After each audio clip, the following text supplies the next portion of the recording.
So today we're going to talk about a lolcow I haven't really focused on my channel, that being DSP, aka DarkSydePhil, aka DSP Gaming. He's essentially a pretty irrelevant character in the gaming community nowadays. People only really sit in to watch him complain and e-beg. He is very similar in the vein of Wings of Redemption at this point, but somehow I think that DSP might even be more boring than current Wings is, which is a hard feat to conquer. But about a year ago, there was a topic that I thought was pretty intriguing where Keemstar keeps doing this thing where he's putting his hands in a lot of different cookie jars to try and, I don't know, get another relevant revenue stream or just get more clout on the internet since he's moved away from doing Drama Alert and all that stuff. He essentially put out this offer to DSP, Wings, and Boogie to do a lolcow centered podcast, which is essentially those three characters would be the hosts, and they would talk about a variety of things like gaming and content and their own experiences and stuff like that. The idea itself is actually really intriguing, and I think would actually be relatively successful. At the same time, Phil never followed through with the offer, and it sort of fell flat. Well, he has come back now and is talking about making a very similar podcast, just without Keemstar involved, which is odd. It's kind of intriguing. So, I also want to say before we get started looking at these clips to go look at, there's a lot of different DSP detractor channels, but the majority of these clips are taken from Snort Hogan, which is a clipping channel, so shout out to him for that. And, shout out to Memology 101 for the ending clip. So, without further ado, let's get into it. Let's see what Phil has to say about this whole podcast idea. I'm going to get through this as fast as possible. All right. Last year, Keemstar wanted to do a show called the lolcow Cast, which is going to be a podcast with me, Boogie, and Wings. He was going to offer us each $50,000 as a signing bonus to do the show. However, I never even entered a conversation with the man about it because he was unable to contact me at the times that I told him to contact me. He was also not willing to discuss it via DM or email. That's right. So, this is a pretty good synopsis of where it was and where we are now. Essentially, Keemstar put up a huge bounty for these guys to be able to do a podcast together. I'm sure there would be some revenue sharing. Keemstar would get a decent share of the revenue they would actually make off of the show, but $50K. Now, I don't know what the rules of the contract would be. It would probably be at least a year, maybe a multi-year contract. Either way, all these guys complain about not making enough money all the time, hence why Boogie and Wings are doing the fight now, because they need the money. I can't believe that this thing never progressed. Keemstar was offering $150,000 to the three of them, and it just never went anywhere. It's like shocking. At the same time, DSP claims that Keemstar never made efforts to get him set up and discuss this opportunity, which Keemstar proved to be not true. He posted videos on his Twitter of him calling at whatever time. It was like some random arbitrary time that DSP had said. It was like between like 3 and 5 p.m. on like a Tuesday. And Keemstar tried it 2 different weeks in a row, and DSP never answered. So DSP is flat out lying, which is a tradition of his. He's always the victim. Everybody else is always the issue that goes on. Shouldn't be surprising, but it's preposterous because DSP is the ultimate e-beggar. And now I think he's starting to realize that his WWE Champions addiction is getting out of control. He needs to find another revenue source. So why not just steal an idea from a more successful person? That sounds like a good idea. In the meantime, I had some discussions behind the scenes with guys like Boogie and Wings about maybe doing our own thing. Say, hey, what's stopping us from doing this show with each other. Like Boogie and Wings, me and Boogie had a couple conversations where it was like, well, he wanted to interview me. I said, I'd be willing to do an interview with you, and then maybe I could interview you back, and we could have shared content or whatever. Like, that was some of the discussions that we had, okay? But it never really amounted to anything. So the reason why I don't think this would actually work out without Keemstar is because I think that Keemstar would give it the structure necessary to make it successful. Because these three are so inconsistent. Well, I mean, in fairness, DSP has posted like 10,000 videos on his channel or something.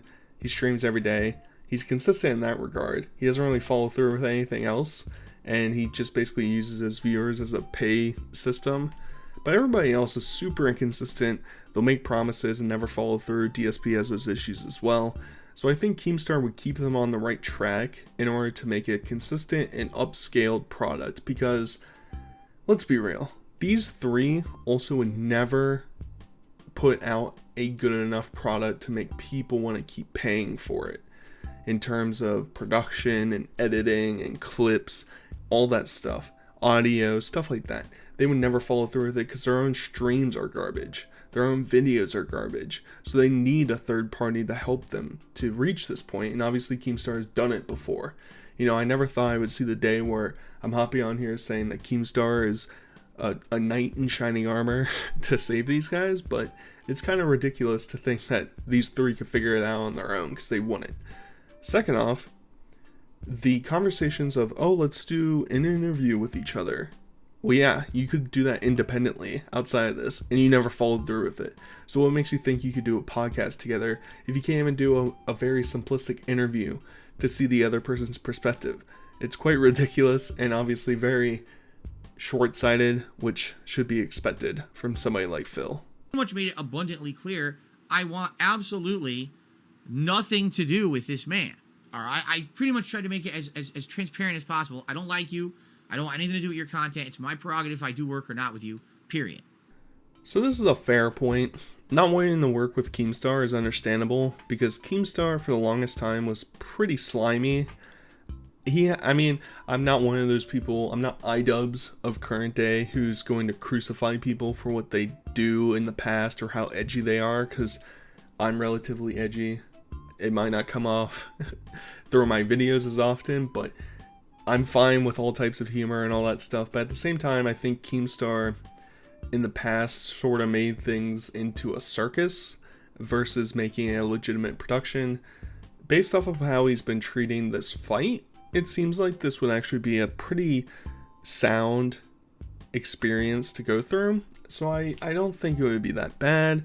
Either way, if Phil didn't want to deal with Keemstar, the entire thing should have died there. I don't know why it's coming back up now, and I think it's going to bite him in the ass in the long run, because Keemstar is not one to get pulled one over. So I would watch your back, Phil. Okay. Now, the other discussion was that I told him outright, I'm not doing anything with any involvement with Keemstar. So if he's involved, I'm out. And also, we can't use the name of the lolcow cast, because if we do, that would actually be grounds for Keemstar to be angry and upset and maybe try to do something, because that was his idea. Technically, he's the one who came up with the idea that it was going to be a lolcow podcast with people involved and all of that. And you can't just run with it and steal his name and all that. That's messed up. Not even just business-wise and legally, but even just, for me, I wouldn't be ethically okay with doing that. It sounds like your morality is trying to talk to you here. Now, I'm not one to say that an idea you just throw out with your buddies is set in stone. But when Keemstar lays out this idea with a certain group of people, including yourself, and then you try and cut Keemstar out of it to produce essentially the exact same content under a different name with the same people, yeah, there would be an issue with that.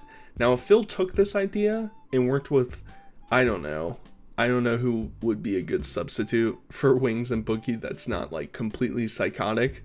You know, I can't say, what if you worked with Cobra and Cyrax? That thing would never happen. Either way, if he had worked with some other people or maybe a couple of his other friends and did something like that, then yeah, it's its own idea. But taking these guys to sort of make a lolcow centered podcast would just be blatantly ripping off Keemstar. So no, this is not an original idea. Stop trying to peddle it like that. The idea was made up by Keemstar, literally never spoke with me about it or checked with me to see if I was even willing to do it or interested in doing it, because I've decided I don't want to work with the guy. I didn't cost them money. Keemstar cost them money by coming up with an idea that needed my involvement, and when I decided not to do it, he canceled the idea. So he's basically talking that Boogie went on some podcast and talked about how DSP took $50K from Wings and himself, which is kind of true, because I think Keemstar put like an ultimatum on it that like this idea only works if all three of them agree to work on it, and the other two were on board and DSP wasn't, hence him taking the money away from them. It's understandable for him to not want to work with them. At the same time, if he would have just communicated that with Keemstar, I think Keemstar would have found somebody to substitute for him. If he was upfront and made it clear, I don't like you, I don't want to work with you, but I'm not going to, take bread out of some other people's mouths. Or if he just talked to Boogie and Wings directly and said, hey, I'm not down with Keemstar, you guys need to find somebody else, or like work out something else. One way or another, either way, him playing the naive card that it couldn't have been his fault is just ridiculous. That's an interesting concept. I've actually never heard that one before, that you can actually get fired when you don't work for someone. Then again, it's happened before. If you remember, I was fired from Twitter when Elon Musk bought it, and I never worked for them, but nevertheless, I was publicly fired. I mean, even news outlets covered it, remember? So maybe this is a running pattern with me now, that I can actually get fired from things I'm not a part of. He takes everything so literally. The Twitter thing was just like when Elon Musk was firing a bunch of people from Twitter or laying them off or whatever. There are always those reports, you see them with Wings, where it's like, Wings was a casualty in Afghanistan or in Ukraine or anything like that. It's the same thing with DSP. He takes it too literally. That's just who his character is. It's like, it makes you roll your eyes and just move on. I'm not desperately looking for a crossover event. You know what I mean? I've already got so much going on DSP Gaming and DSP Reacts. This was just a nice idea to throw out there. You know what I'm saying? It's not your own idea. Your content is garbage. You are desperately in need of money. Stop lying. And what I heard is that basically, after me talking about this on my show last night, Keem had a change of heart and decides he wants to still do the lolcast, but now he doesn't know what to do because he needs a third host. He doesn't feel that it's strong enough with just Wings and Boogie. So he started posting up and he's asking people on the internet, who do they want to see to be the third host of the show? Which is fair. Keemstar is very smart to not move forward with the podcast with just those other two guys, because you need somebody to direct it. And that's why I think that even with these three guys, I don't know if it works. Because I think the podcast needs somebody like Keemstar that is not necessarily an agitator or a detractor, but he's somebody that can formulate the conversation around interesting topics. He can pinpoint them. Otherwise, they're just going to dance around and not discuss anything too hard-hitting. DSP mentions that maybe Review Tech USA Rich could do it, which I think would be an interesting component, because I know that Rich has some beef with both of those guys. So I think all three of them, it would also be the heaviest podcast of all time, so that would be pretty dope. I wouldn't mind that too much. I don't know. It's interesting because then you're having three people that are all old, 35 plus. So it's like, how relatable are they even going to be? Are the topics even going to be worthwhile? Are we just going to review another DK Oldies system for the 500th time, Rich? Is that what we're going to do? I don't know. It'd be interesting to move forward with that concept, however. I don't care. I don't care. I don't care. Stop bothering me. And if I see people continue to bring it up, you will be moderated and removed from my content, because I don't want to talk about it anymore. I'm done with it. DSP cares so little about this entire topic that he spent 30 minutes of one of his live streams and made a 15-minute video about it, and then followed up this stream with a stream the following day talking about it for 30 more minutes. That's how little he cares about this entire topic. It means nothing to him. That, and his time is so trivial that he'll spend any amount of time talking about anything. So, if you enjoyed today's streams, please by all means support them. Give them likes. When you give a like on the stream, it gives engagement and it lets more people find that channel. Please talk with me in the chat. Engagement is key. It really does help. Consider contributing via a YouTube method, such as a super chat or a super sticker or a super thanks if you're watching this video on demand. Maybe become a member, maybe give some memberships to the channel. That's amazing. Or maybe consider giving a tip. Now, a tip is a little different. It's done through PayPal. There's a tips command in the chat. You can use !tip. It'll bring up the method to do that. Cool thing about tips is it is a better method to contribute. I get more of a cut of a tip than anything else that you contribute. I thought I would give you a sample of what a typical DSP stream is like. He does this little spiel probably like 15 times every stream, begging for likes, begging for comments, begging for money, begging for donations, begging for whatever, views. I mean, it's tiresome. It's so tiresome. You know, I'm grateful that where I am with my channel is I do it out of passion and enjoyment. You know, I watch all these creators anyway, so why not give my perspective on them? Because I am always talking to myself when I watch these things. So, you know, Phil lost the passion for making videos 15 years ago and is just trying to make a buck off of it nowadays. Either way, those are my thoughts about DSP in the podcast. I think he's trying to pull the rug on Keemstar. It sounds like Keemstar and Wings and Boogie are all on the same page, that they're not going to work with Phil. Phil's been cut out completely. He himself has lost himself 50 grand. Shout out to you, Phil. Another great money-making idea by you. Either way, let me know what you guys think about this whole topic. Would you listen to a lolcast? I don't know, it could be interesting. But without further ado, I'll talk to you guys later. And until next time, peace.